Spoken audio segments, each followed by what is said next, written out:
Say something else besides good morning. Say, what's up, dog? I say great morning. Great morning. There you go. And she brought us a good smile this morning. And to my left, the Oprah to be. Now WDIV on the way to CBS. They're bidding on her. One of our Dable board members, Lacey Horn. Good morning. Good morning. Lacey. And then David Felton on the fire in Wayne County Sheriff, Vice President of Dable, and always trying to replace me. I ain't going nowhere no time soon. No, sir. Yeah, I don't know. Big David. I tell you, they worked me too hard though, man. I told someone I was on. We had our 70th birthday party for the class of 72. Everybody turned 70. I'm actually the youngest in the class because everyone's already turned 70. I won't turn 70 till December 28th. But back then, you could start Detroit public schools at 4. Y'all remember that? Yes, sir. If you turned 5, or if you were 4, whatever, you turned 5 at a certain point. But I started in September of 54. I was 4 years old. But I was telling them last night, we were having all kind of fun. I said, for the first time, I can tell you, I feel tired. And I don't normally feel tired. But it's Dable, it's Choose Healthy Life, it's the Bridge Center, it's One Mic. I think One Mic is what really tired me out. New Destiny. You got a church too, bro. My church don't tire me out. That's replenishment for the diminishment. There you Amen. go. If I could just do the church, I'd be fine. That was good. And I got good Negroes. We had no problem at our church, no conflict at all. I have friends of mine that went to seminary calling me, man, they've been there 30 years and they fighting over who's in charge. Jesus is in charge. Yes, sir. There you go. My God. I mean, what are you talking about? We need to clap for Yeah, that. yeah, Jesus is in charge. And you know what? 90% of it is, David. Yes, sir. They didn't get a pension plan. They've been there 30 years. They ain't saved no money. What am I going to do? No succession. And the church got tons of money, but they don't want to give them a balloon payment. I said, well, bust the balloon. Anyway. All right, we've got another one of our board members here, Attorney Melvie Matthews. Good morning. And what do you have going on? We are having a voter registration event and Community Health Expo 9/21 between the hours of 12 and 5 at our assisted living located at 16,000 Pembroke in Detroit, Michigan. Can you back up first of all? We don't need a synopsis. Who is we? St. Marie's Hospice Dream Estates Assisted Living and Dabo in partnership have a voter registration and Community Health Expo. Aren't you a lawyer? Yes, I'm an attorney. Well, yes. slow down because lawyers charge by minutes and time frames. So your billing is going to be way down. You talk too fast. Okay. Most lawyers I know talking subject predicate form. I have to look and see. This looks complicated.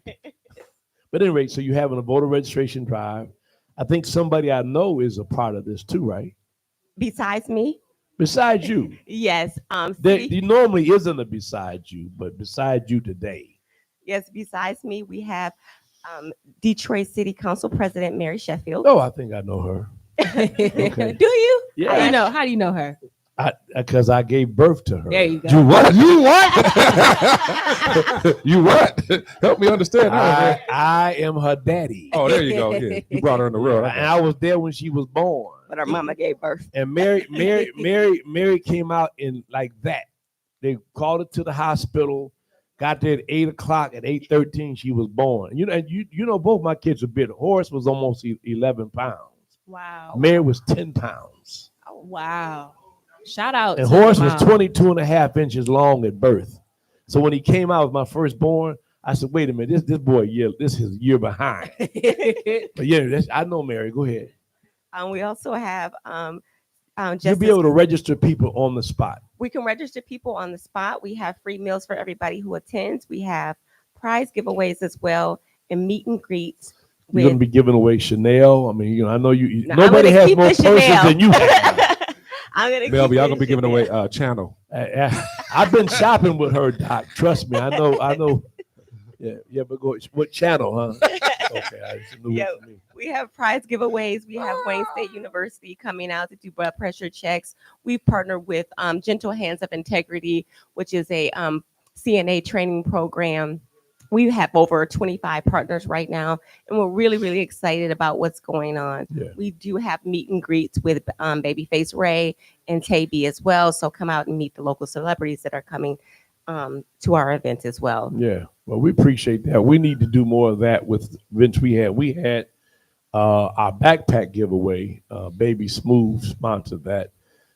Right now, it's a close race, and a few votes can make a difference.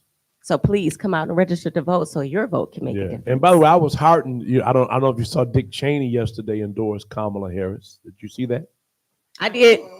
I did not. Yeah, Yeah. Dick Cheney did it. Absolutely did. Then you had 81 current CEOs of Fortune 500 companies and few that are retired that also endorsed Kamala Harris yesterday. But the real endorsement is you all voting. Yes, sir. Yes, And absolutely. there's enough black folk in Detroit to take the state of Michigan and to make a difference. We could deliver this state for President Harris. Who said Trump?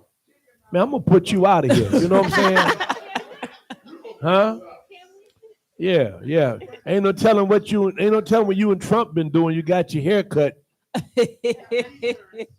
You been down to Mar-a-Lago, huh? Yeah, cleaning his You don't want you bathroom. there either. But you know what? All right, let's not pay attention to the food.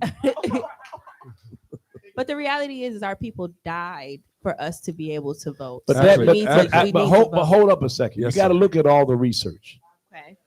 The research says that means nothing to these folks who don't vote. They don't even know anything about the civil rights movement, and all that does not matter at all. And there's some strange stuff. This whole PPP thing. If another Negro tell me about how much money they got under Trump, because it was COVID and PPP, I'm on PPP. Well, you know what? Hello. Or What? Trump fought you getting that money. But that's what they And the think. only reason they got him to sign for it is if he was allowed to put his name on the check. But other than that, you wasn't getting squat. Well, let me do my read so Olivia can let the Okay. fire commissioner come up. Good morning, young lady. This is our student from Wayne State University. Give me that big smile. There you go. Has your criminal record held you back from gainful employment? Are you in need of a fresh start? Well, Detroit has your back. Project Clean Slate is the free expungement program for Detroit residents. The Clean Slate improves the possibilities for new employment options, housing choices, educational opportunities, and free access to experienced staff and attorneys, all because you live in Detroit. Don't wait. Reclaim your life now. Sign up today at detroitmi.gov/Detroit for Life or call 313-237-3024. Thank you, Olivia. We appreciate that. You're welcome. All right. You want anything else, Mel V? Just come out and join us Mel V, between. you sound like you ought to be part of. What's that group? Spice Girls or something? Was there a Mel V and Spice Girls? That was Mel B. I'm Mel V. Mel B. You Yeah. Mel V. You later down the alphabet. Yeah. She's at the beginning. You near the end. That's true. But please come out and join us. Register to vote. Bring your families and friends. Come have some food with us and a lot of entertainment. Again, that's 16,000 Pembroke in Detroit between the hours of 12 and 5. I'll see you all there. Absolutely. Yes. And next time, just do a commercial as well. We can run that. That also works. All right, Gerald, turn off that microphone. We're joined now by Executive Fire Commissioner Charles Sims. Welcome to the show. Thank you for having me, Reverend Sheffield. All right. Funny microphone. Thank you for having me. Well, as a child, I lived right on Collingwood between Dexter and Wildermere.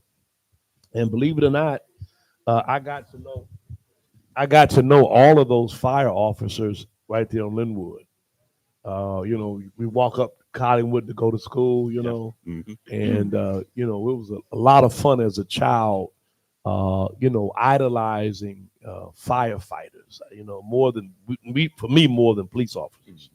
But anyway, so how long have you been on been a firefighter? Been on the fire department for 38 years. Wow, you don't look old enough to be there that Thank long. you. Huh? 38 years. Wow. 38 years. Thank you for your time. service. Thank you so much. Absolutely. So I understand. By the way, I don't know if you saw all of our heart divisors all over. When you go around, we've got them everywhere in all of our buildings. They're called defibrillators, right? Yes. And then we also have the things that What do we all? Jennifer, I don't know. Anyway, you The see. ADA. Yeah, we got AED. those, AED. we have those two in all of our buildings. The fire department actually, the city gave us, I think, one or two, Yep. but we had already purchased ours. Okay. Yeah. Okay. But tell us all about how safe the city is, how safe Detroit is. Sure. So this is really exciting. This is we've become the largest municipality in the United States that is a registered heart safe city. Now, what that means is that we've taken the necessary steps, the extra steps, to ensure that our citizens are protected from any cardiac emergencies, including hands-only CPR. We have to train 15% of the population each year, having AEDs placed throughout the city, and offer AED training, and just and our response time, making sure our response time to cardiac arrest is at record low. So we've taken these extra steps to make sure that you're protected in case there are cardiac emergencies. And we're really, really excited about it. Like I said, we're the largest municipality in the United States. So how did you pay for those AEDs? Because we were purchasing a bunch of them, and then we found out that you guys were making them available. So we were able to cut down on half of what we purchased. Wow. But we've had situations where we blessed. We have our own clinic here, but we've had situations where people have been in crisis, and we just felt like this is life saving. Yes, Yeah. yes. So last year, I actually purchased those AEDs out of the fire department's budget. Okay. And because I saw a need for it in the community. And so we made sure that all the rec centers had AEDs as well as some of the churches. So this year. And Davo. Yep. Yeah. Yeah. And this year we're going to purchase more out of our budget. We're looking for grants. How much do they cost? They cost us about $1,800 each. Right. If a entity or whatever would go out and buy it on its own, it would be about $2,200. Yes, I think you ought to ask churches. My church would buy one. You ought to ask churches to buy them to be placed in folks' facilities, because it is life saving. I mean, I think you need to Absolutely. talk about just what a difference having those makes. Oh, absolutely. So if someone has a cardiac arrest, it increases their survivability rate by 70%. Yeah. If you have that close by you, Right. like within a 3-minute period. Yeah. And I just want to explain the difference between a cardiac arrest and a heart attack. So a heart attack is when your arteries are clogged. A cardiac arrest can happen to anyone. If anyone remembers Hamlin, the Yes, football sir. player, he passed out in the middle of the field. Now we're talking a man that's in Stellar shape. absolutely, Right. and he had a cardiac arrest, so it can really happen to anyone. It's Yeah. just a malfunction of the heart. I had it when my first girlfriend left. Lacey. Well, I want to talk about, I know you all are giving, you do hands-on CPR training as well. So can we talk about how important it is to have that machine, but also being CPR trained? Absolutely. So a couple years back, they got away from the mouth to mouth. They realized that hands-only CPR was sufficient. Bless the name of the Lord. Yes. And so it's very important, because if you have a person who has a cardiac arrest, what we call bystander CPR, a person right next to you, if they start those compressions immediately, it increases their chance of living drastically. So it's very important. It can be intimidating sometimes, because your compressions are very quick and they're very hard. I mean, you're pressing all the way down almost to the rib cage, but that's going to be the difference between somebody living and somebody dying. 313-340-9507, 340-9507, talking to Executive Fire Commissioner Charles Sims, 38 years on the job 38 years. 38 and still years. going strong. Yes. Everybody you. give him a big hand. Thank you. Brother David. Good morning, Executive Commissioner Sims. Good to see you. You too. Always a pleasure, David. Hey, I just wanted to talk about recruitment. As you know, I'm in recruiting with the Sheriff's Office, and recruiting into any of the agencies, whether it be law enforcement or fire. Public safety, right? Thank you so much. Yeah. Public safety, that's what I was looking for. How are we recruiting? Where are we recruiting? How do you maintain the diversity of your department? And then lastly, how do you retain good officers? Thank you for the question. So we make sure that we hire or give the offer to hire all Detroiters first, all minorities, and then we go outside those parameters. But I'm happy to say we're probably either number one or number two as far as diverse departments in the nation. across the nation, it's about 7% of Black firefighters, and we're at 35%. I believe we're Wow. very close. Milwaukee is the next city close to us, but 35% Black, probably 45% white, and then the rest would be other.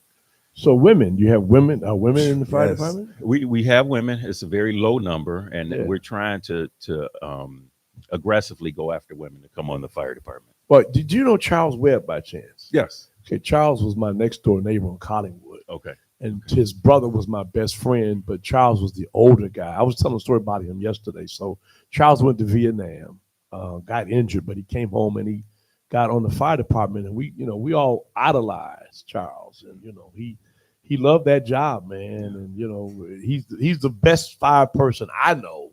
And anyway, I just want to bring him up, give a shout out to Charles Bishop, the word I was looking for was first responders. First responders, Yes, sir. public safety, first responders. Yes, sir. The word I'm looking for as well. Ed. Yes, I'm always interested. And by the way, Ed is very familiar with firefighters because he's created such fire in his private life. I won't go no further. He'd have to have a fire department come over and put fires out Fire and every Friday night. desire. you guys talking that trash, but I came up during Woodstock, so you take it from there. Is there any plans in the future to have the machines? I'm gonna go back to the machines at athletic competitions, because when I played ball, we had equipment that protects you. Now the protection equipment has gotten a lot smaller on these young men that playing sports like football. They're throwing more elbows than basketball, and a blow to the chest can stop or interrupt the beat of your heart. So is there any plans in the future to provide that type of service or that equipment for the young generation? Absolutely. So we're partnering with Detroit Public Schools. We're partnering with the Lions. They have a hands-only CPR demonstration going on in the next couple of weeks. And Governor Whitmer just signed a bill. I forgot the number. She just signed 2 bills where all schools, they must have training in hands-only CPR and AEDs, and all the coaches and teachers must be trained. So we're doing that as well in the entire city. So one of the things that I think we have to keep telling folks is that you could very well save someone's life, or your life could be saved if someone else has the training. So is there a schedule these trainings available? And is it something, for example, if Dable wanted to do a training, we could do a training? Absolutely. So if you go to our website, fire department at detroitmi.gov, there's a calendar, and you can actually sign up for free hands-only CPR at our training center. Okay. Or you can call and we'll come out and train a group of people. Well, we're going to have Gerald Smith arrange that for us down at the Bridge Center. We need to do big, massive training. We've got all the Divine Nine and all these groups that affiliate with us. We love to get them involved. Lacey. Mr. Sims, I want to kind of go back to the basics. So for people who may not know, what exactly is an AED machine and what does it do specifically? Very good question. So an AED machine, the ones we have, it's a defibrillator, and it comes in a little box. And what it does is that it provides the electrical Current. sparks Yeah. that you need to start your heart back up.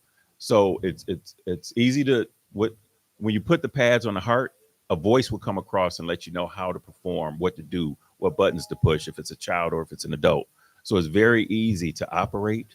And like I said, it would save a life. So you don't need special instructions or anything like that. Stand back. Yep. And it's a Stand small back. machine, so you can carry it in the car. Is that correct? That's correct. Yeah. Somebody has a question in the audience. Yeah, when we first bought the one that we had, it was more expensive. They've gone down. Right. I think we bought one for my church about 10 years ago. We must have spent $5,000. Yeah, you have more and more companies making them. Yeah, it was very expensive. And like I said, we have them in our buildings here. All of our buildings have them. This one is right here in the hall. It has a sign by it, and it's not locked or anything like that. But Levon Cargill, you have a question. Yes, I do. Diabetic. You let people know people got diabetic. They can't tell they having a heart attack or not, because they be thinking they having an asthma attack, but they having a heart attack. Now you mixed 2 different things: Okay. diabetes and asthma. Okay. So you go ahead. Okay, like For me, for instance, I'm If a you have diabetic, trouble breathing, you might feel like you're having. asthma, but is it really a heart attack? 'Cause my Okay. mother had that. She was a diabetic type 2, and we thought she was having an asthma attack, but she wasn't. She was having a heart attack. Right. And that's where they let us know that diabetes is be careful because you will not know you having a heart attack or not. Okay. So that's a very good question. That's why we offer training on AEDs. So AEDs or hands-only CPR should not be used on people who are having heart attacks. The difference is a heart attack, typically people are still conscious. You know, you have the pain in your on the left side of your body, and you can get to a hospital. For cardiac arrest, you're basically dead for cardiac arrest. Right. Your heart has stopped, you're not breathing, you're unconscious, and that's when you use So hands-on you CPR. bringing them back. Yes. Yeah. Yes. I know Detroit Receiving Hospital brought her back. Okay. Good. Great hospital. My Amen. dad built that hospital, by the way. Chairman of the board. That's an interesting history too, because Coleman Young wanted to get a hospital built. I was in my Yeah, dad's quick, basement when I short, thought they were just- gonna fight. He said, "No, we're gonna build a hospital because indigent folks, uninsured folks will have a way to go." So he got Gullen to build university clinics, and he built that brand new hospital down there. Yes, sir. There better be an intelligent question. It is. It is. March 10th, Well, we listen. I had a heart attack. Okay. I went to Easter Market, came home, put my food in the freezer. Somebody squirrels my heart. And I was like, oh my God. You can't get to a phone. You don't have a life alert. I headed toward the bedroom, dropped like a rock. Do you have a 5 question? minutes. Because he says the difference How between you gonna come? heart Okay, here the attacks question. Here the and question. cardiac arrest. How you gonna come help me out and I can't touch a phone? Well, that's not a question for You either him. be alive or dead. Okay, I appreciate you, man. We talking I'm about alive, yeah. we're talking about having. Thank you, we ladies. appreciate that. Well, you know what? I have a question, if I may, Rev. I don't know. Somebody need to go check his house. He was in his water. Mr. Sims, so I think it's important. You kind of talked about the difference between a heart attack and cardiac arrest. So with cardiac arrest, it's most of the time you are not You're gone. conscious, You're right? gone. You're not. You're gone. Your heart isn't beating anymore. You're not breathing. So this gets your heart going again. A heart attack, as you said, he was conscious. He was aware of it. Right. Got you. Explain this some more for her. Yeah, so a cardiac arrest, you're basically dead, and it's bringing you back. It's getting the heart to pump again, and like I said, you're not breathing, you're unconscious, and there's no pulse at all. So quick question. Then David has a question. So when you're in the hospital, is it the same technology then when you flatline? Absolutely. Okay. Yeah, All right. absolutely. All right, David. So, Commissioner Sims, again, ladies and gentlemen, we're talking with Commissioner Sims, Detroit Fire Department. If you've got a question for him, give us a call here, 313-340-9507. I want to go back to recruitment. I just want to say this. Your recruitment team is banging, and I don't know what it is that you're doing, but when we go out to recruit, it most of the time is myself, representing the sheriff's office, DPD, and the fire department. The fire department got the longest line. Yeah, we've noticed that, and we're proud of that. And I'm saying whatever it is that you all are doing, we're trying to get the recipe because we short too. We trying to come on over here. Well, I mean, it's a little safer putting fires out as opposed to apprehending criminals. I don't know. Exactly. And I'm gonna tell you right now, do you think I'm kidding? Every time I see a Detroit police officer, because both my brother-in-laws were deputy Yes, chiefs, sir. Reginald Turner and Dwight Hudson. And the most dangerous thing for a police officer is when they pull someone over. Every time I see that, I'm praying that Yes, nothing sir. happens. Yes, sir. I mean, my board member Sonia Trombles, her Yes, sir. son Yeah. Antonio's in the 10th precinct, and he got shot at. Mhm. It's not a safe thing. And then you got just people out of control. By the way, just an aside, Detroit is the second worst city in the country for out of control drivers. I don't know if you saw that. And I've been seeing more Not of surprised. it. They drive like fools coming home on They Friday do. night on the lodge, 100 miles an hour. Horrible. But anyway, go ahead. So I was just saying, Commissioner, that it's a noble profession. And what is it that you're And doing? they're doing better than you are, is what he said. Yes. Indeed. Okay. Well, you got a question real quick? Yes, sir. I got a question. Somebody asked me the other day, how do they go about getting a smoke alarm? Oh, yeah. That's a good smoke detector is good. Yes. Yeah, excellent question. Excellent question. So you can go to our website, Detroit MI Fire Department at DetroitMI.gov, or you can give us a call. Fire department at DetroitMI.gov. Yeah. Okay. And then you can sign up to get a smoke detector, and we'll come out and install them, or you can come down and pick them up. Tell me from our about those carbon headquarters. monoxide. Those are Devices, important too. yes. Yep. So each house would get typically 3 smoke detectors and 1 carbon monoxide detector. And carbon monoxide, you don't smell. I went to school with Dr. Carl Armstrong's children in Monroe when I was in military school, and his wife and daughter died from carbon monoxide poison because it was coming from the garage or somewhere, and their bedroom was up above it. It's a deadly thing, and sometimes it comes from your furnaces and stuff like Yeah. that. My Yep. understanding is Yep. right. Yep. So you definitely want to have those. Here's the thing: all of these things that can help save your life are free. The fire department is progressive. They're preventative. They're out here, and you ought to take advantage. Is there a phone number or anything people could call to get more information about all the stuff you're talking about? Well, our main number is 596-2900. But the best way to do is go to our website, because then you can see different departments and different needs you're looking for, and find that number. Ed? Yeah, you've been on the fire department for 38 years. I bet I got a couple of names you know. You know Jeff Mills? Yes, I know Jeff Mills. And George Baker. I don't know George Baker. Okay, Yeah. George. Jeff I bought Mills. my boat from George, but Jeff and I go back to junior high school. Okay. Yeah, Ed tried to get on the fire department, but they found out when he was young he played with matches. Lacey, you got the last That's question. right. Torches too. Well, let's talk about how you all engage with the community. I know community engagement is really big for the fire department. So is there anything that's coming up that you want to share, or anything that you want to, tell us about? Absolutely. So we got Fire Prevention Month coming up. Actually, it's Fire Prevention Week, and it's in October. It's that second week in October, and we can send more information out. But for that week, we'll be at about 3 or 4 different stations, giving out smoke detectors, teaching fire safety, and things of that nature. So, and our community relations division, they're constantly out there in the community. If you want us to come to your block club or your neighborhood organization or whatever it may be, just go to our website and let us know, and we'll be there. So here's the thing again. It's important to note that, when Coleman Young got elected, it was on the basis of a police department that was not kind to us, didn't represent our numbers. Why is, and the police department, by the way, they have greater percentage of African Americans, obviously.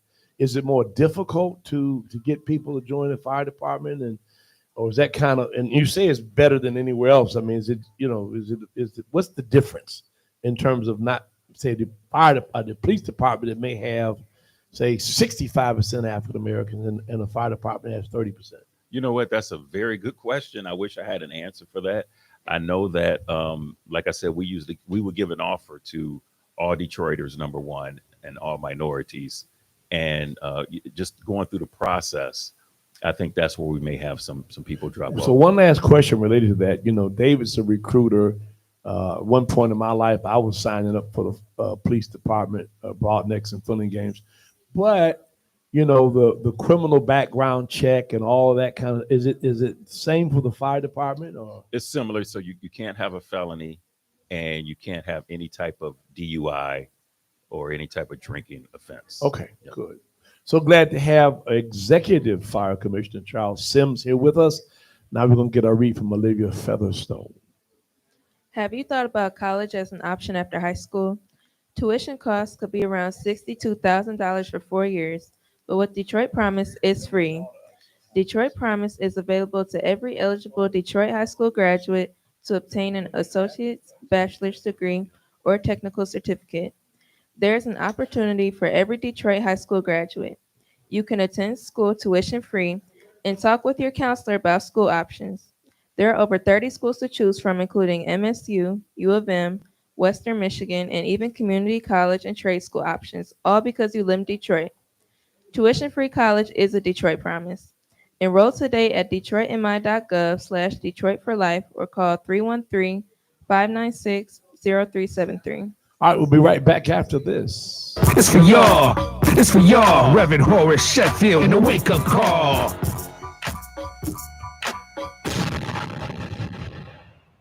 Because I live in Detroit, I was able to get tuition-free college through the Detroit Promise. I feel very fortunate. Detroit Promise helped me find an opportunity to further my education. And that's why I'm Detroit for life. Detroit High School graduates enroll today to earn an associate's or bachelor's degree or a technical certificate. Tuition-free college, that's a Detroit promise. Visit detroitmi.gov/Detroit for life.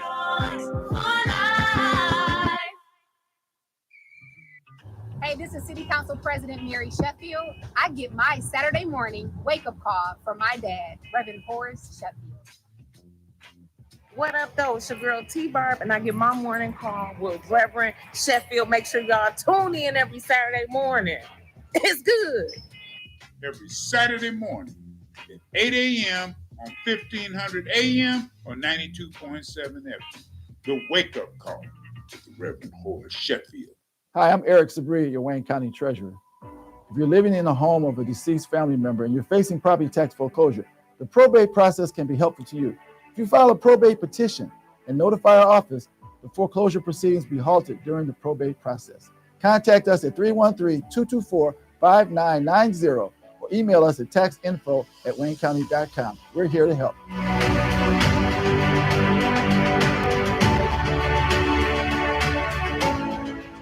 Neighborhood beautification. It's very important to block clubs, organizations, and people who live in the community, because we're bringing our neighborhoods back to where we want them to be, where they should be, all because I live in Detroit. Detroit groups like Tammy's can get up to $15,000 to beautify their neighborhood through the Neighborhood Beautification Program. Learn more at detroitmi.gov/Detroit for life.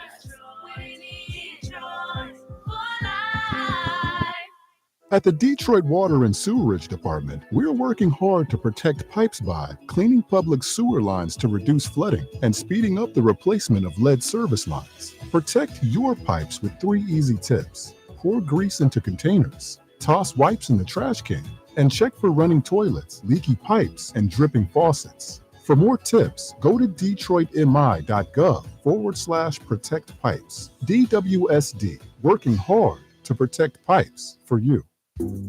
What are you doing this week? This weekend? All year long? If you're not sure, take yourself someplace where there's more to do every day. Your Huron-Clinton Metro Parks, where you'll find glorious nature and classes, crafting, concerts, competitions, and that's just the C's. With hundreds of events all year long, you'll never run out of things to do.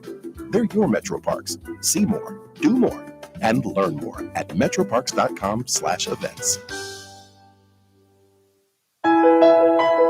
Hi, I'm Stacy Reeves, General Supervisor for DTE. As part of our plan to make your power more reliable, we're installing new smart technology.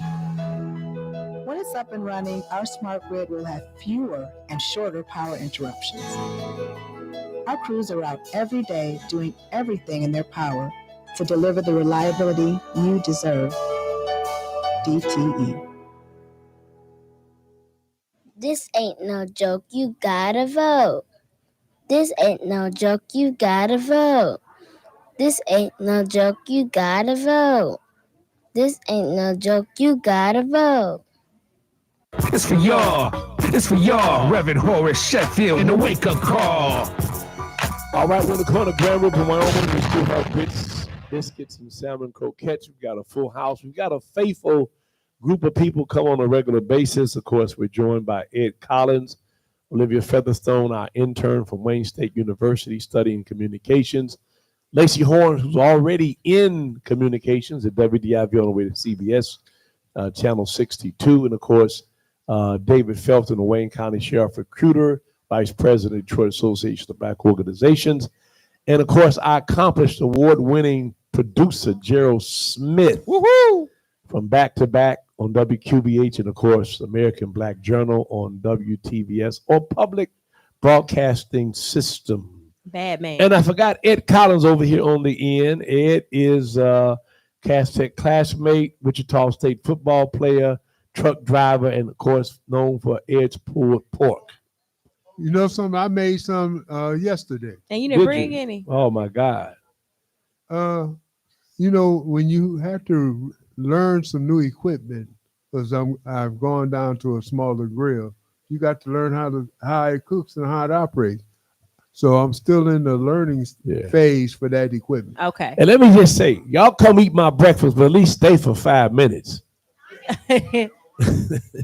This This not ain't to carry go. out. There This you is go. sit down and enjoy some information. Yeah, it makes good barbecue, man. That barbecue be you just take one bite and all fall off the bone. All right. All right, we're talking about presidential politics. Our guest is running behind, so let's just dive in. What's happening there? Where do you see things going? Well, you know what? We've got to play this race like it's absolutely neck and neck or we're behind. And I'm talking for Democrats. Because if we don't, our mindset, from what I've seen in the past, is we got it in the bag so I don't have to vote. Yeah. Yeah. So, no, we don't have anything in the bag. We need everybody, all hands on deck. That's what we need. I hear. I'm just watching, make sure Leverett ain't taking no food out of here. If you took that out, you know what I was gonna do with you? Put a pink wig on your head. Hey, Horace, Leverett is my boy, but you ain't got to worry about him walking out here with nothing but soup.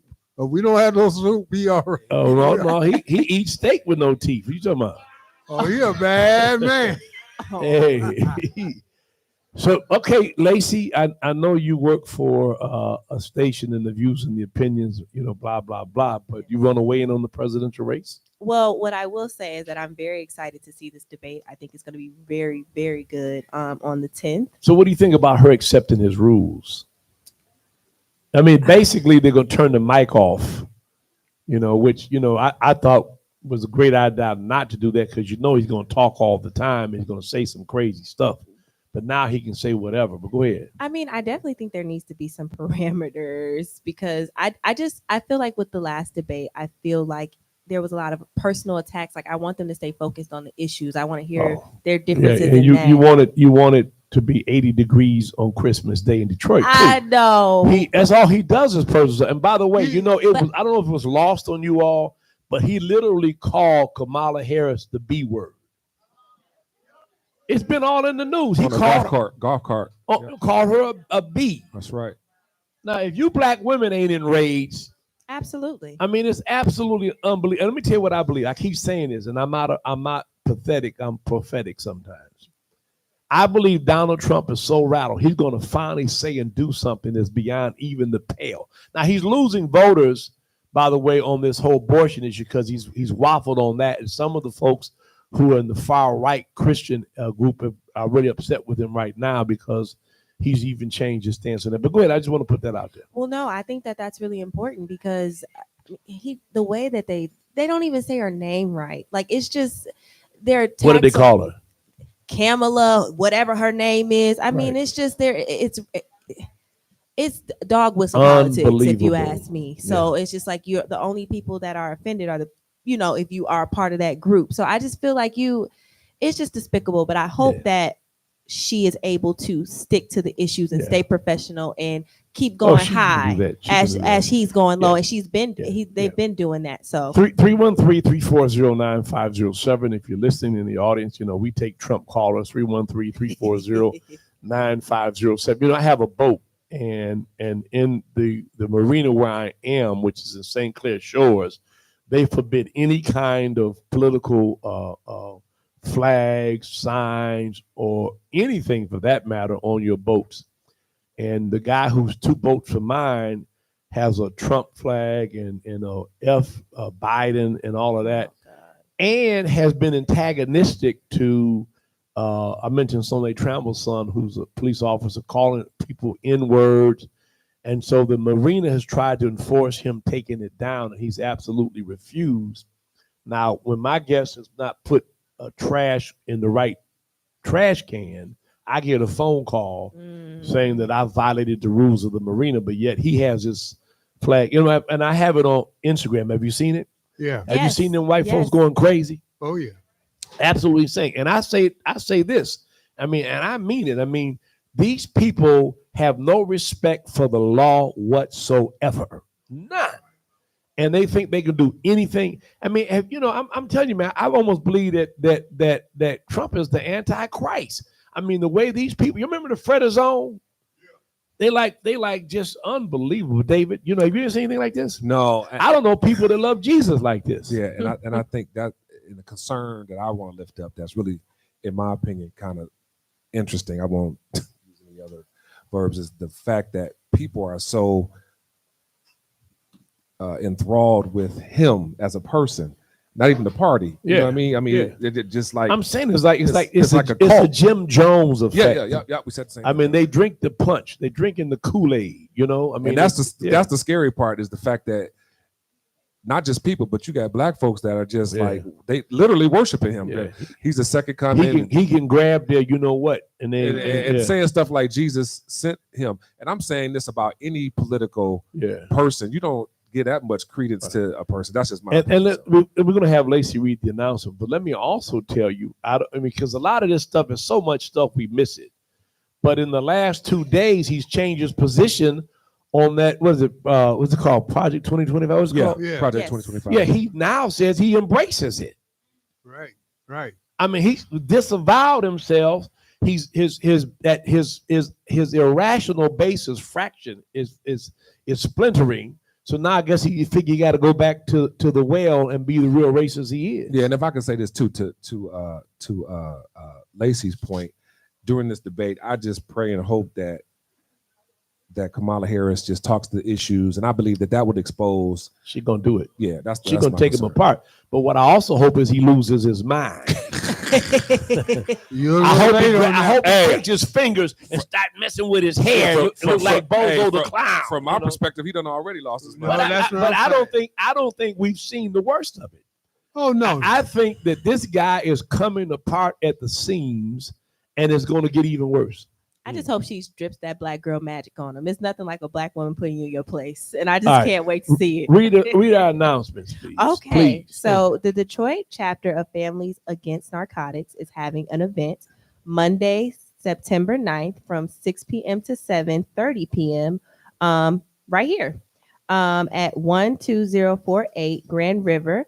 It is going to, their light refreshments and a gift card raffle will be happening. Yeah, so if you have family members who have an addiction, you need to know how to help them. Absolutely. Giving them more money and helping them. Celebrating recovery. So that's going to be a great event. You have to make sure you stop by. Which by July 23rd, I had 36 years of recovery. 36 years. Right. I was an alcoholic. I was a crack addict. I used to be addicted to women too, but I broke that one too. Bless Praise the God. name of the Lord. Can we clap that up one more time? Yeah. I got some other folk here to know Bill W. Where's Beber at? Beber's in recovery. All you folks in recovery, stand up. Leverette's in recovery. How many years you got, God Leverette? is so good. 28 years. God is good. He ain't recovered from being a fool, though. But go ahead. Let's just wait on those because Greg Bowens got here 15 minutes late, and we only have about 13 minutes left for the interview. All right. And so we want to get right into it. What should we expect from the debate? That's a really interesting question. You know, what should we expect from the debate? I think part of the hold up. I don't know what's wrong with this one. Go ahead. I think part of the challenge is that sometimes I think about either way Vice President Harris comes to the debate, she's going to get criticized. So on the one hand, if she is very knowledgeable and, you know, checks Trump on his lies and stuff like that, people will be like, she's too aggressive. It's too mean. You know, on the other hand. And they do that. They parse that for women, by the way. Exactly. And they applaud that for men. Exactly. And so, you know, on the other hand, the rest of us are expecting for her to check Trump and his foolishness in ways that we haven't seen before. You know, could you imagine Trump walking behind her the way that he did?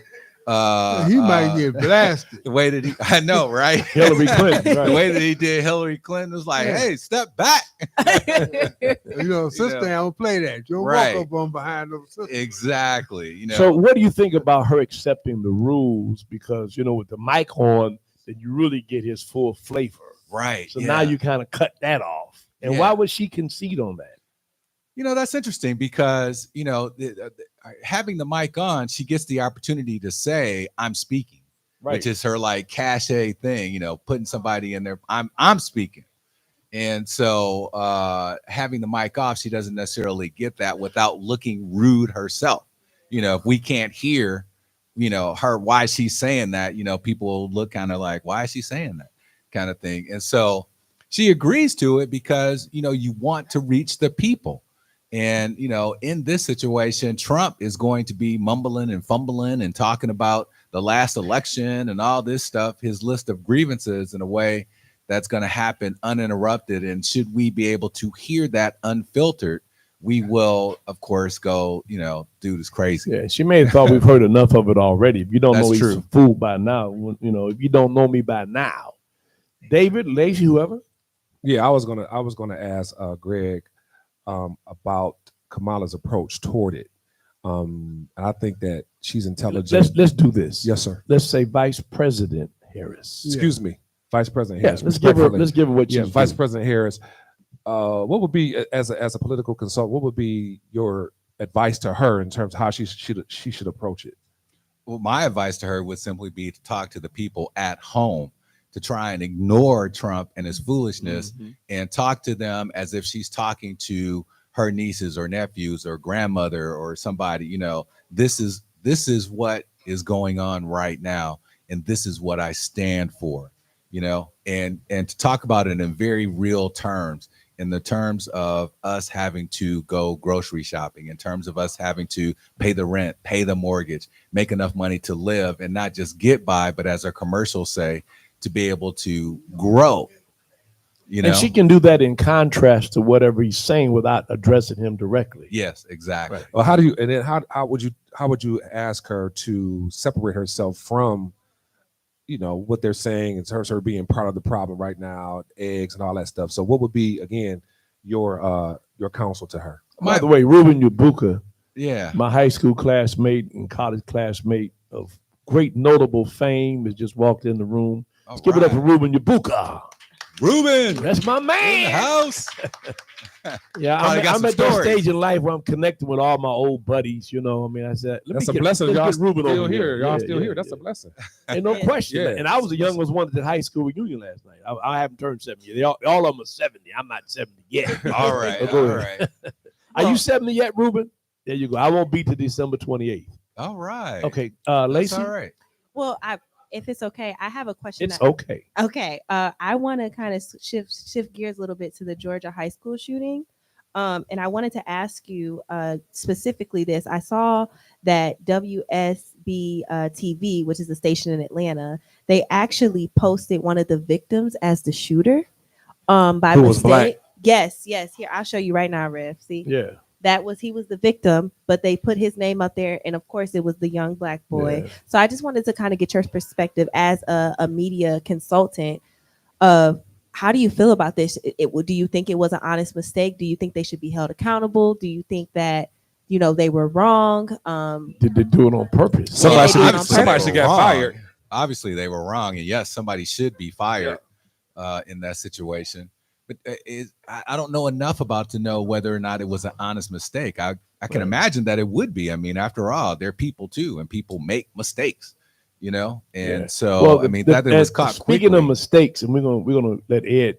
Right. Speaking of mistakes, how does a father whose house is visited by all these law enforcement people because of his son's threats, and then assure them he doesn't have access to a weapon, then go right out and buy him an AK-47? He ought to be charged.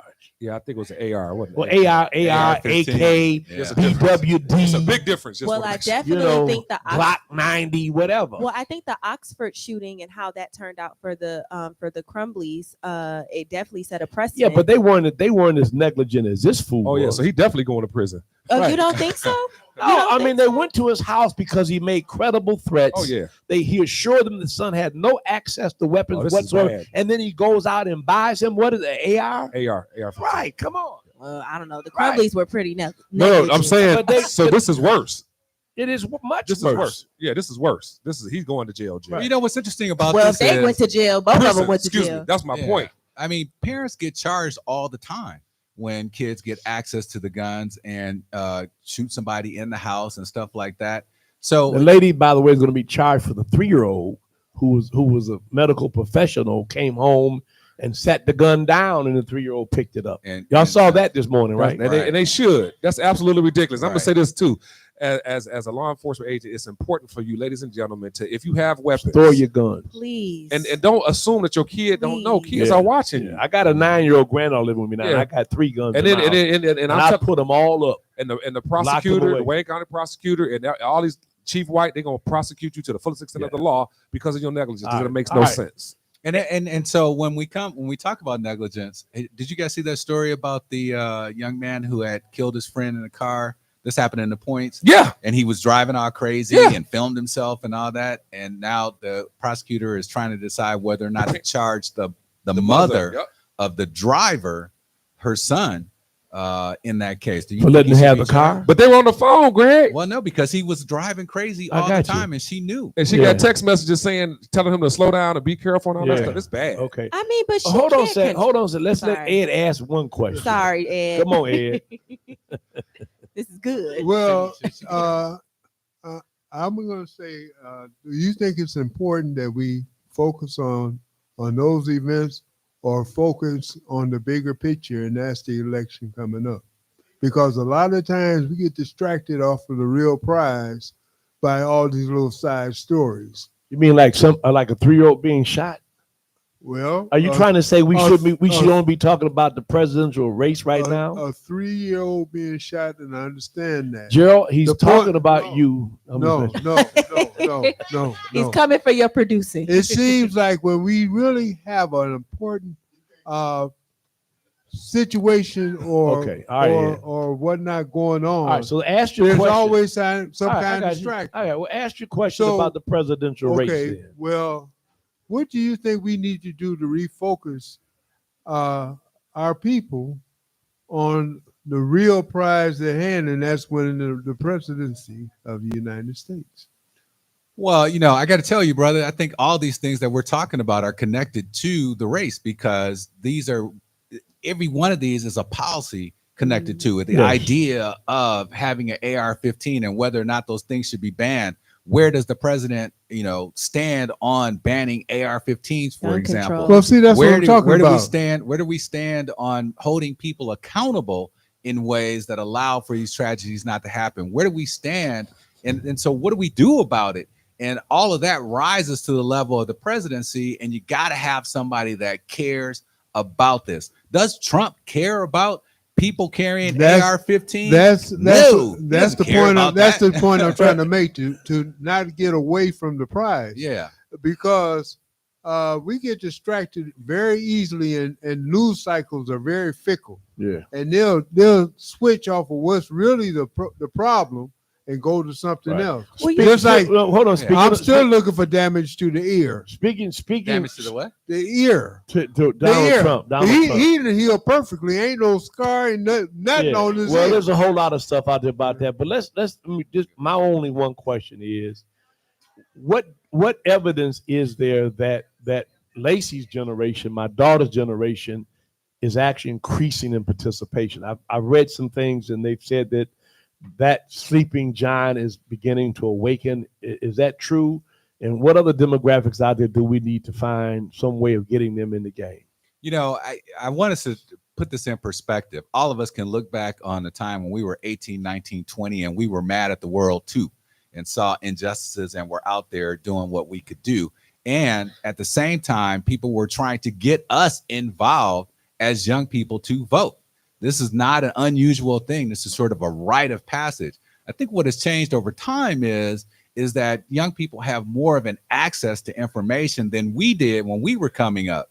We had to watch the news and read and research the library and all this stuff. Now everybody has it on their phone, and they can immediately respond to what's going on. And what I've seen happen with this generation is something I think that we all know about. Okay, 1 minute.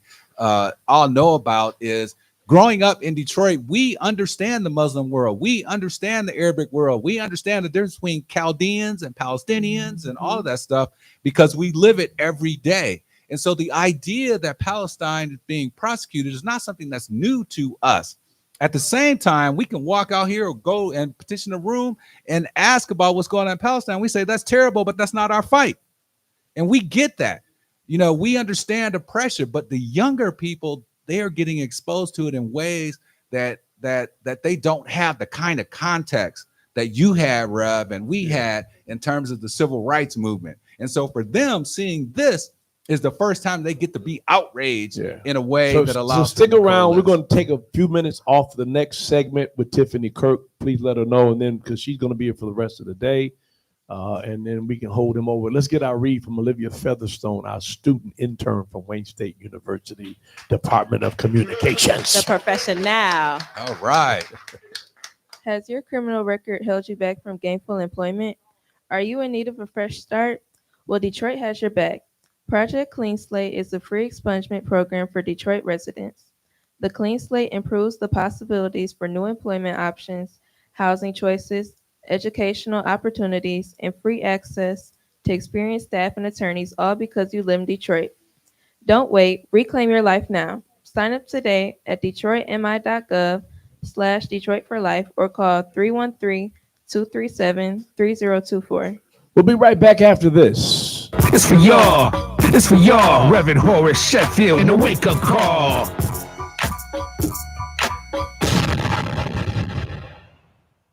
Because I live in Detroit, I was able to get tuition-free college through the Detroit Promise. I feel very fortunate. Detroit Promise helped me find an opportunity to further my education, and that's why I'm Detroit for life. Detroit High School graduates enroll today to earn an associate's or bachelor's degree or a technical certificate. Tuition-free college, that's a Detroit Promise. Visit detroitmi.gov/Detroit for Life. Hey, what's up, y'all? It's your man, Mike Epps, and I get my Saturday morning wake-up call from Reverend Sheffield. Make sure you get yours. I'm Hester Wheeler, and I get my Saturday morning wake-up call from Reverend Horace Sheffield. Every Saturday morning at 8 a.m. on 1500 a.m. or 92.7 FM. The wake-up call with the Reverend Horace Sheffield. Hi, I'm Eric Sabri, your Wayne County Treasurer. If you're living in a home of a deceased family member and you're facing property tax foreclosure, the probate process can be helpful to you. If you file a probate petition and notify our office, the foreclosure proceedings be halted during the probate process.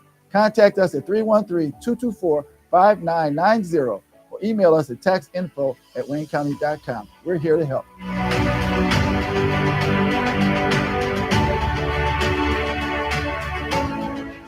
Neighborhood beautification. It's very important to block clubs, organizations, and people who live in the community because we're bringing our neighborhoods back to where we want them to be, where they should be, all because I live in Detroit. Detroit groups like Tammy's can get up to $15,000 to beautify their neighborhood through the Neighborhood Beautification Program. Learn more at detroitmi.gov/Detroit for Life.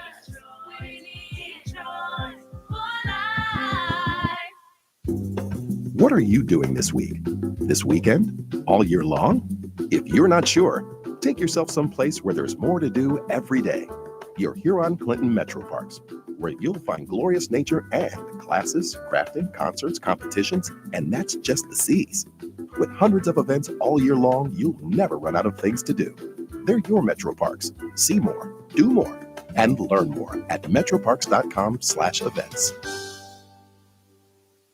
The Detroit Water and Sewerage Department is looking for motivated Detroiters to be a part of our team. We have opportunities for field services technicians, engineers, and customer service specialists with competitive pay and benefits. Make a real difference with the work you do every day. Join other Detroiters who are taking part protecting the pipes where we live, work, and play. Learn more and apply at detroitmi.gov/jobs. DWSD, working hard for you. Hi, I'm Stacy Reeves, General Supervisor for DTE. As part of our plan to make your power more reliable, we're installing new smart technology. When it's up and running, our smart grid will have fewer and shorter power interruptions. Our crews are out every day doing everything in their power to deliver the reliability you deserve. DTE. This ain't no joke, you gotta vote. This ain't no joke, you gotta vote. This ain't no joke, you gotta vote. This ain't no joke, you gotta vote. It's for y'all. It's for y'all. Reverend Horace Sheffield in the wake-up call. All right, we're back again here on the corner. Make some noise, all of you folks here in the audience. All you folks have been fed, make some noise. You know, this is the best place to get a free breakfast every Saturday. Biscuits, grits, and salmon croquettes, sausage. You can't beat this for free, right? The guy across the street at the Coney Island sent a notice over here from his lawyer to cease and desist. I ain't making no money on Saturday mornings. All right. Well, we're joined by Ruben Yabuka. Welcome, Ruben. Oh, thanks for having me. Man, Ruben is my high school classmate, my college classmate. Ruben has been in communications forever. Let me take a quick call for an announcement. Welcome to the show, Isha. Hi, thank you for taking my call. Just wanted to remind everybody about September 15th, 10 a.m. to 3 p.m. at 9928 Grand River. We're having our annual health workshop. Lots of information, lots of free giveaways. We'll have things there for new moms. We'll have a panel of physician providers talking about diabetes care, hypertension, and what to do when you bring home a new baby. So I'm really excited about all the activities. And we'll also have U of M mammogram van right on site so that women can get their mammograms right there on site. 3D state-of-the-art mammograms will be available that day. And if anyone is interested, they should call us at 313-635-5978. All right, that's Sunday, September 15th from 10 a.m. to 3:30 p.m. at the Bridge Center, 9928 Grand River. And you can come down and get all these wonderful health-related things absolutely free. Thank you. Thank you. All right, so Ruben, were you a Soul Team reporter?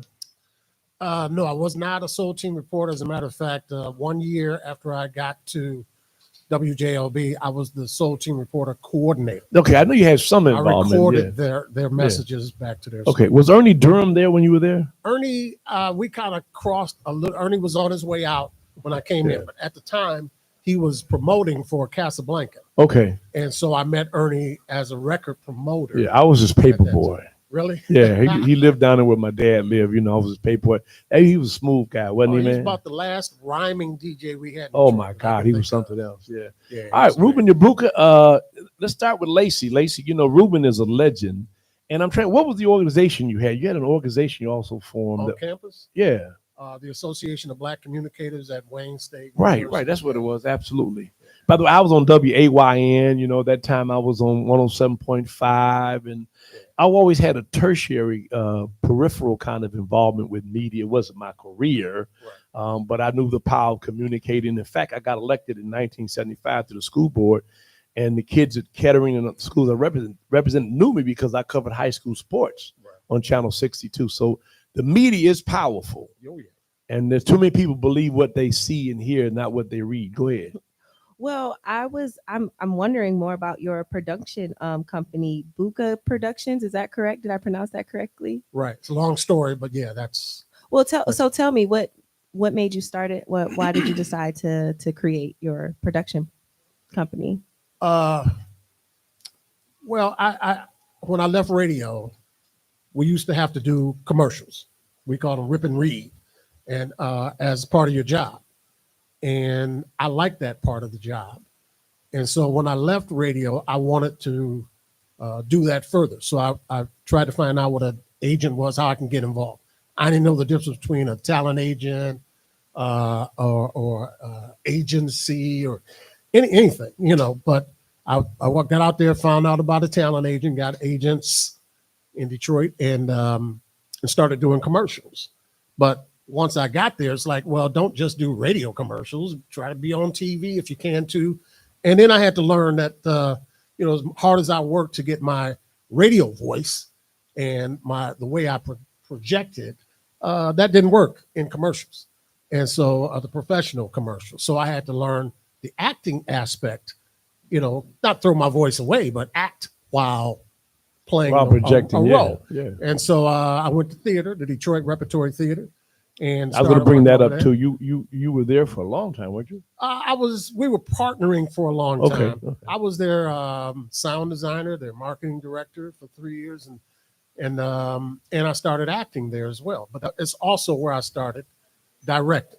Yeah. And that's what took me to my own company, because I realized that I did everything as a director, but pay the bills. Mhm. And so I figured if I can figure out how to finance it, I can do my own, and I can do the kind of shows I wanted to do. Yes.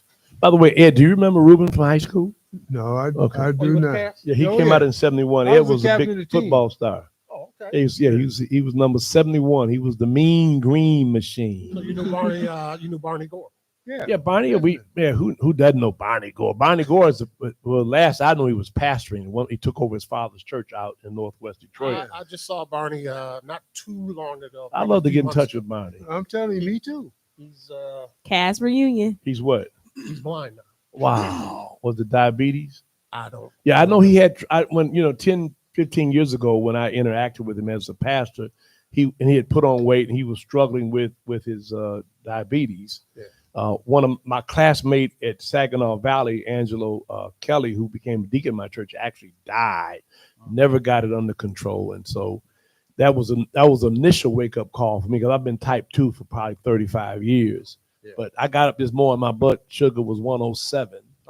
And I don't take any insulin, so I'm taking pills. I'm dieting. I've lost almost 103 pounds. I just want to put that out there, because if my church members remember Deacon Angelo, he went blind. That's when he recognized that he just missed all the symptoms. He went blind before he knew what was going on. Wow. But anyway, David. Again, Mr. Yabuku, thank you for coming on to the show. Thank I wanted you to discuss your role as an artistic director, actor, and your stage accomplishments. I had to get put up on game today because I had to do my research, and I was almost hazed because I didn't know who you were by our producer. So he's a bad so if you could, brother. and the fact that you went to cast didn't help because I'm a hater. So, but go ahead, share with us. Where'd you go? Henry Ford? Detroit Redford High School. Redford High That's School. even worse. That's even worse. Yeah. Redford was the bane of Detroit public schools. The great George C. Scott was an actor. He went to Redford Red High and School. gray, yeah, right. But that was 1920 something. Hold it. What is Radford High School now? It's gone. It's a Myers? It's a Myers, right? Oh, I just wondered. And a gas station. So, Mr. Yabuka, you can see why I have this bane and disdain for cast technicians. So, go ahead, please share with us. Buka Productions Theater Company was started in 1988, and like I said, I had done this show as my first directorial debut for the Detroit Repertory Theater. I don't know why they hired me to do that after just being there a few years as an actor, but they wanted a black director for this particular show, and I guess I was there. Mm-hmm. And so they got me there, and it sold out. It's called the Color Museum. It sold out more than any show had ever sold out at the Detroit Repertory Theater. And so that kind of put me on the path to directing. Mm-hmm. Okay, hold on. No, we come on. You can't pay attention to her. She's in the audience. Keep talking. All right, Mr. Well, you got fans out here like that, bro?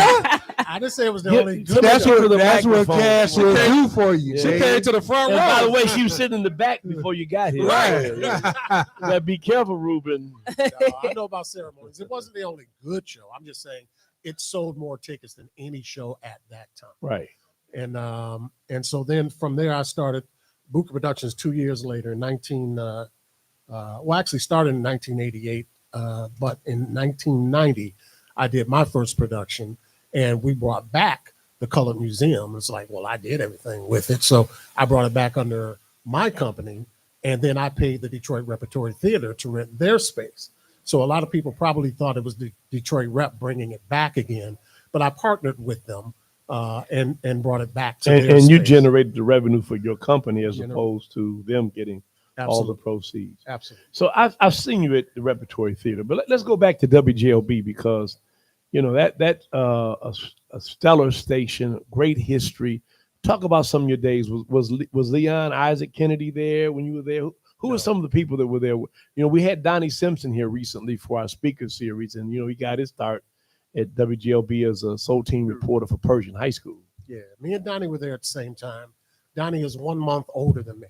Okay. I know it doesn't look it because that boy doesn't age, but yeah, he's 1 month older than me, and just a dynamic cat, a good friend, and I enjoyed working with him. But I was also a student of people like Donnie Simpson. I like the idea that he projected in a natural kind of versus the hype DJ. WJLB. 107.5. Yeah, Meet me at Ernie D's campus ballroom, all you fine foxy ladies on the east side. The style was changing, and Donnie was a big part of that because he was 16 when he started. Yeah. So he was young and that sort of stuff. Al Perkins. Kid Bell, was Ken Bell Ken there? Bell. Yeah. Cheryl Poole. Slightly overlapped. And Butterball. Cheryl Poole was the Cheryl one Poole, who okay. created the Soul Team. Yeah. And she got you know he would know the woman over there. That's but go right. ahead. Well, she was known as the Black Pussycat. Oh my Ooh, God! Lord. Let's not go any further with that. Oh no, but that's what. No, and every time he saw her, he put on the funk of the "Why must I chase the cat? Yeah. But the dog in me." Yeah, but she was also a cast technician. Ed, nobody does it better. You go ahead, bow wow, go ahead, do it. Bow wow, yippee yippee. No, I don't bark. I hum, man. Okay. Go ahead, Lacey. Well, wanted me to mention that Martha Jean the Queen. Yes. Woo-hoo. I remember her. Young, the big soul rocker. Yeah. John Smooth Edwards at night, and just a lot of people. The electrifying. You know, by the way, before we go to Mojo Lacey, King, by the way, I grew up, with my dad having tertiary involvement, and a lot of that because they used the radio to empower the Black community. Civil rights movement. He had a show on CHB, so Rockin' Robbie D. Bill Williams. These were DJs. LeBaron Taylor, who went on to become vice president of CBS Records. Right. Those were stellar radio days for us in the city of Detroit, weren't they? Oh, absolutely. Jay Butler was over there back in those days. Yeah. Yeah, it was the bomb. And Butterball Jr. Butterball Jr. To this day, people say, weren't you on WCHB? Yeah. It's like, it was only like three of us, 3 stations. Right. Well, my friend, the electrifying Mojo, by the way, you'll see his stamp all around here, those Coleman Young pictures and that over there. He creates those. He comes to the mothership lands at Dabo about every 3 months. He stops in and sees me. You know what I'm talking about, right? And Bishop Bishop was crazy is I listened to him for years before I ever saw him or met him. And when I saw him at Red's shoe shine over in Oakland on the North End. And they was like, you don't know who that is? I was like, no, who is he? They said Mojo, man. I almost fell out like a little electrifying Mojo. I was blown away, man, because he's not his voice. Yeah, I got you. Looked like he built like Ed. Do you know who I was when I was over there? I do some stuff on 107.5. You know who I was? The Motor City. Motor City Kid. The Motor City Kid. I be at Ernie D's campus ballroom tonight. First 25 ladies get absolutely free on one provision. You can't be ugly. God don't like ugly, and I can't stand it. That's that voice that everybody had, right, man? You know what I'm saying? It ain't the size of the ship. So go ahead. I cut Lacey off. Then we get to you. Oh, I will, Mr. Rubin, I wanted to know. Lacey don't know nothing about any of this. She wasn't even born. But go ahead. You had to put me out there like that, Rev. But as a young creative myself, I would love to know what advice you would give to actors or people who have aspirations in the performing arts or creative space. What advice would you give to them to be able to reach their dreams? Well, there are so many people who are attracted to show business, but they want the benefits of show business, and they don't want to put in the time and the effort to learn the craft. It's a craft. If you're sitting there and you're just starting, and you're stuck on the money versus learning your craft. I'm not saying don't get the money. I went into production because I felt I could make more money and have more control over, because the Detroit Rep used to do, different kinds of plays. And I was like, okay, that's fine, but I want to do some of this. And so you go into a situation where you can control it better. But I worked with a lot of people. Every time I direct a show, I look at that as a workshop for them. They don't necessarily look at it that way. But you're getting free lessons from somebody who's done it. I want to do it as much as I can before I leave the planet. I want to pass on as much as I can to those coming after me before I leave this planet. But I don't see enough serious people who really want to do the craft. I got involved with some of the celebrity shows. This friend of mine now, it took her 2 years to talk me into doing that. I'm like, I don't know. I want to work with serious actors. And these were professional actors who they have all the name recognition. You would all know them if I shouted out their names because they're, Hollywood people. But there are a lot of people from Detroit who were knocking down the doors to be in those shows just so they could stand next to the Robin Givens, and that sort of thing. Learn your craft. Yeah. They wanted a photo op with some of these people. And so then I did a free workshop and hardly any of them came. So I filled it up with people that I knew wanted to learn the craft. They wanted to stand next to the celebrities. Well, you said something, if you don't mind, if I have if you said something that was really powerful, you want focus on the craft and not so much the money, but you see now a lot of people in Hollywood coming out talking about the disparities that they're facing with pay as actors. I know Taraji P. Henson has said things, Monique, and a lot of others. So how do you Monique's a little different, but go ahead. Well, how do you know when it is time to advocate for yourself? Because I understand, especially in show business, you have to getting the opportunities is what's Can important. I add one quick thing on that? Absolutely. Because when I first started in ministry, my first church, I made $450 a month. They had a parsonage and they charged me $185. You can do the math. I'm in Brooklyn, New York, Bethel United Methodist Church, right?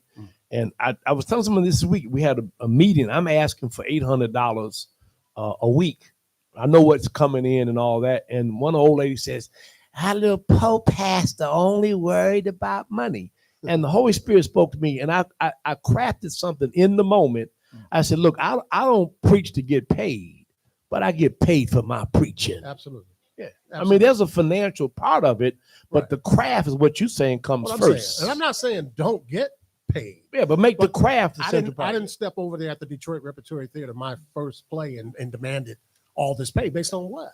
Right. I'm here to learn the craft. Right. I'm happy to not be in a workshop paying somebody to learn this. I'm over here learning it for pay. May not be much, but they're paying me to learn. I had an objective, and so within a few years, I had learned my craft. Taraji P. Henson, she has earned the right to get paid. Okay. She knows her craft already. She's not a beginner. What I was talking about was the beginners. Got you. Who I would love to work with if they show me the desire to learn. That makes sense. Yeah, you got to start somewhere. People today, their journey of 1,000 miles begins the first couple. Journey of 1,000 miles begins with the first few steps. Everybody wants to fast forward now, right? They don't. And by the way, there's something about having gone through tough times and sacrifice and struggle and hold on to your dream when it looks like nothing but nightmares pop up that make you a better artist. I think, right? Oh, absolutely. Yeah. All right, David. Ed, I wanted to go back to WJLB and the radio. WJLB. So hold on. Can you say that for us? Give us the WJLB. How you used to do it? Oh Lord. Because you were a DJ there too, right? Absolutely. Yeah, you on it in the evening. Were you in the evening? You on? Here's the thing with me, because a lot of people can't pick. When was he on? For 3 years. Right. I was at Wayne State. Right. My boss, Norman Miller, who was the former news director, who became the general manager when they had their strike and their protests, when blacks became powerful there.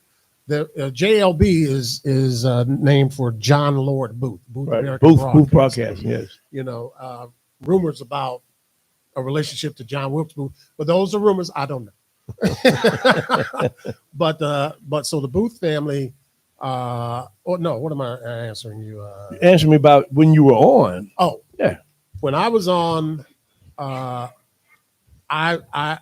for the 3 years, first 3 years, I was at Wayne State, and Norm Miller would not let me go full time because he said the most important thing is to get your degree. Even though I was not full time, this is what fooled people. I was on all the time. Al Perkins never worked on Mondays. So this is the drive time show. I get to work every Monday, when Martha Jean was off. I play gospel. You know, if John Edwards was off, I'm throwing in the jazz. And it was a heck of an education for me. As soon as I graduated in 78, Norm stayed true to his word, and that's when I went full time. And I was doing like the evening show. Yeah, I thought you were in the evening. Yes. Yeah. So you talked about influence and things of that nature. I just want to say this.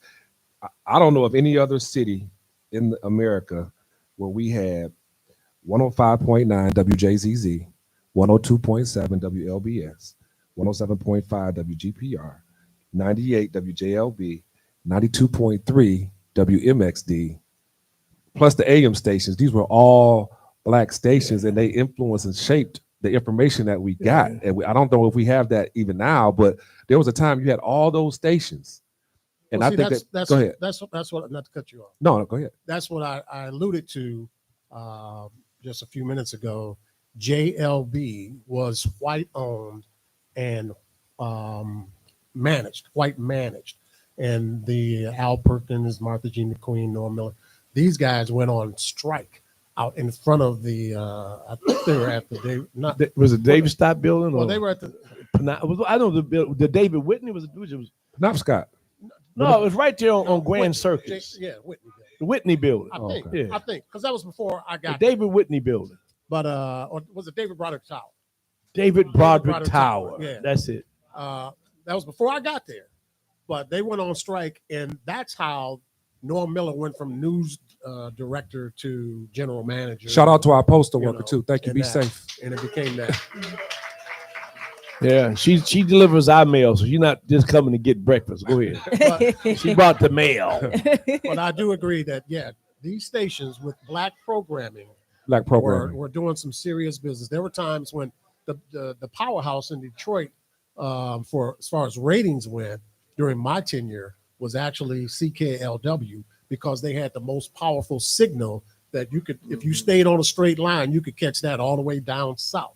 But there were times when WJLB beat them out. Now, when I started, WJLB was on AM, 1400 AM. Absolutely. Next to WJLB. CHB was 1200.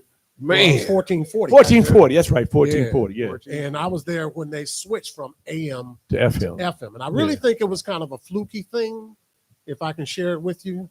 Man, we want all the inside Yes, sir. Man. All the tea. Their license was being challenged for payola. And because Al Perkins, he was also he was the morning jock, but he was also the music director. And he might play a record. I play it 5 times, in a row. Well, it might have been what's that girl's name? Tell me something about it. One Way or Al Hudson's group. Yeah, Al Hudson One Way. Yeah, he was also their producer. Right. So there were some conflicts of interest going on. Right. But so the FCC, which rarely ever challenged a radio station's licensure, they were up and we were in court and all of that. They, thank God I was a student. I was able to go in court and say, hey, what do I know? I'm a student. Yeah, you can get no I'm a money. little kid, man. Yeah. For people who don't know, payola is like, have you ever heard of pay to play? Yeah, like you pay and you get your record spent. I just want to be put a clear. little money in their pocket and they That's and a they play your big record. no. Of course, That's a now big no-no. everything is pre-programmed and you have the DJs have no control of what's played pretty much, right? That's sad. Yeah. That started before I left, and I was like, oh man. Donnie Simpson talked about that when he was here, that the Yeah. DJs don't have as much control as they used to, which Listen, takes away when the fun out of it. I was on WAYN as well. Remember the Wayne station? I was there. And I never forget getting a demo of El Giro. Nobody had ever heard of El Giro. I mean, I'm serious. You know how they give you albums, you take them home, right? Right. Yeah. And Well, you weren't supposed to, Skip. well, I took them home. Yeah, you And definitely wasn't supposed I took him home, Not and for I got an El Giro, and like no one had ever heard of him, But anyway, it's an interesting career, and I tell people this, and this is for you to know, right? So when I ran and won the Board of Education, youngest ever elected, having a communications background, right, being able to tell your story and talk and stand up and express things is such a powerful tool that no matter what you do, right? If I had kids all over the day, like my daughter's got that. I mean, I had her on radio, it makes a big difference. But are you in the Hall of Fame, the Broadcasting Hall of Fame here in Michigan? No. Why not? I need to nominate you. I don't know, but I'm gonna get the phone number for y'all next week. Ruben Yabuka needs to be in the Michigan Broadcasters Hall of Fame. Ain't no question about that. Ain't no question about that. Well, Gerald, are you in it too? We go. You on the television side? That's right. You wasn't radio.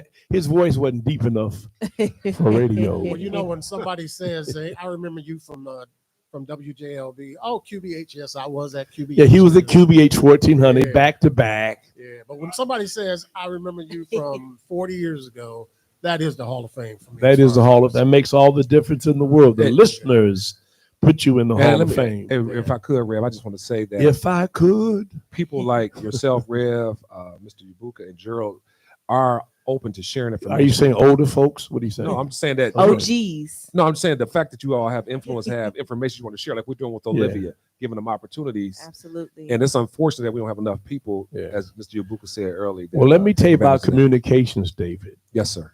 Man, because I could talk, I could get any girl I wanted. Oh Lord!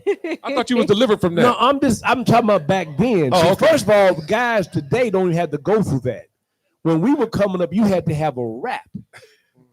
And I kind of developed mine on the radio, but you know what I'm talking about, right? They call it Riz now. I mean, and then they call it what? Riz. Then You gotta have some Riz. Then you get that intonation, you know. Say, baby, what's your sign? And then let me tell you what my deal killer was, Ruben. You know, we be at a party. I tell my friends, I got this girl over here. I'm trying to woo, right?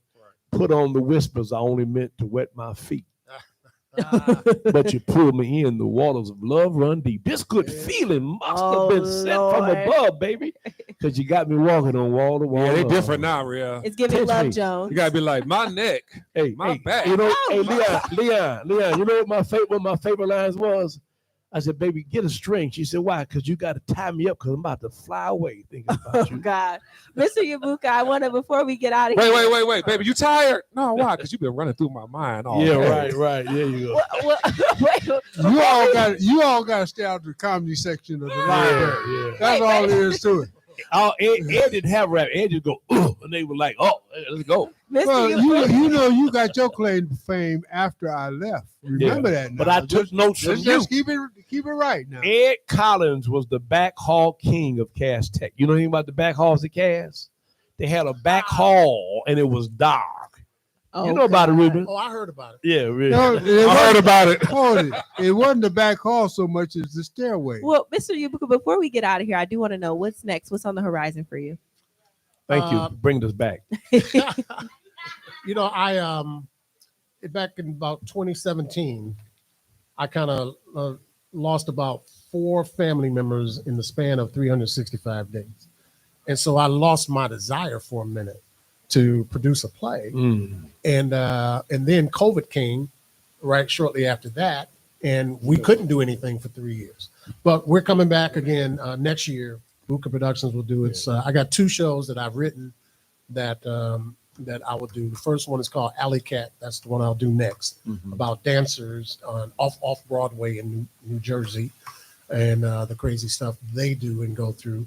And then the one after that is called Sing Out on Sundays, that we'll do, and it's kind of loosely based on the history of WJLB when they were on strike and all of that sort of thing, and how when they had Shop at Paul's, remember that? Shop at Paul's, hey everybody. I grew up thinking that was a gospel song. It sounded like a quartet song. I heard it every Sunday on the radio.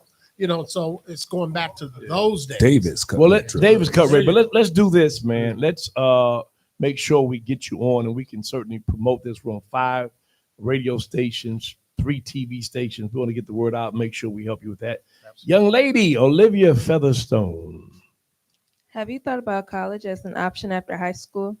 Tuition costs could be around $62,000 for 4 years, but with Detroit Promise, it's free. Detroit Promise is available to every eligible Detroit high school graduate to obtain an associate's, bachelor's degree, or technical certificate. There is an opportunity for every Detroit high school graduate. You can attend school tuition free and talk with your counselor about school options.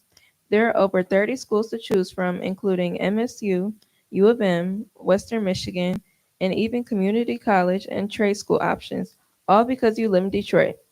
Tuition-free college is a Detroit promise. Enroll today at detroitmi.gov/Detroit for Life or call 313-596-0373.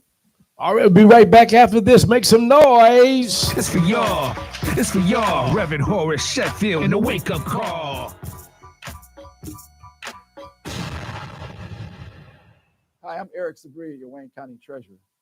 If you're living in a home of a deceased family member and you're facing property tax foreclosure, the probate process can be helpful to you. If you file a probate petition and notify our office, the foreclosure proceedings will be halted during the probate process.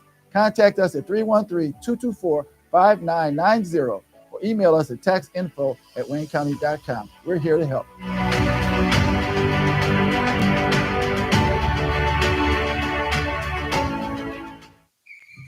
This is Super Bowl champion Lomas Brown, and I get my Saturday morning wake-up call from Reverend Horace Sheffield, my man.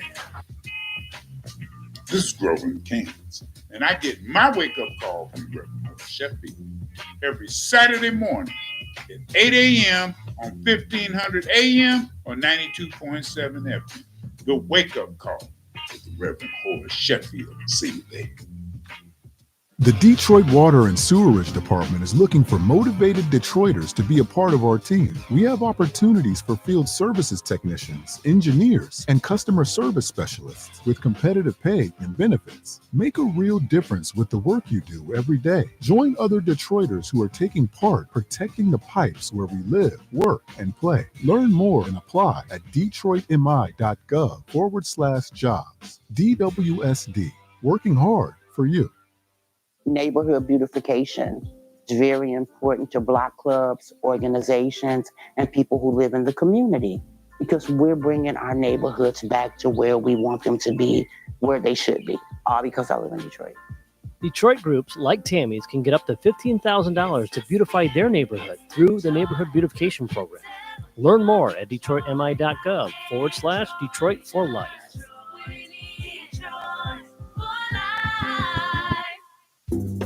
What are you doing this week? This weekend? All year long? If you're not sure, take yourself someplace where there's more to do every day. Your Huron-Clinton Metro Parks, where you'll find glorious nature and classes, crafting, concerts, competitions, and that's just the C's. With hundreds of events all year long, you'll never run out of things to do. They're your Metro Parks. See more, do more, and learn more at metroparks.com/events. Because I live in Detroit, I was able to get tuition-free college through the Detroit Promise. I feel very fortunate. Detroit Promise helped me find an opportunity to further my education, and that's why I'm Detroit for Life. Detroit High School graduates enroll today to earn an associate's or bachelor's degree or a technical certificate. Tuition-free college, that's a Detroit Promise. Visit detroitmi.gov/Detroit for Life.